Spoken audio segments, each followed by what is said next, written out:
verbs or verbi. So verbs are probably the most frustrating yet helpful element of Italian grammar. Okay, so if you're already familiar with Italian, you're probably familiar with conjugating and all the different irregular verbs out there. So we're just gonna walk through bit by bit here and just get you familiar with verbs. Okay, they can be a bit overwhelming, but just take it one step at a time, and we'll try not to get too overwhelmed by it. Okay. So we are on to verbi. We're on the third, well, I guess second rung already. Okay. So verbs. What is a verb? A verb, or un verbo, is basically the action part of a sentence.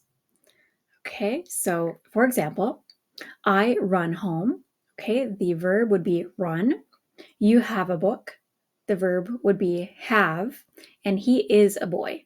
The verb would be is. How many types of verbs are there in Italian? So there are three main types of verbs. These are based on their endings in the infinitive form.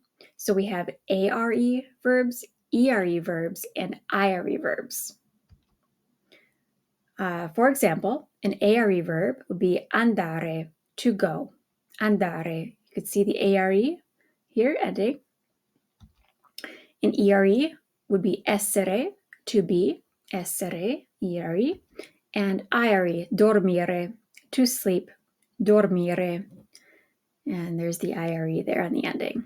Okay, just to note, verbs can be either regular, meaning they all follow the same conjugation pattern, or irregular.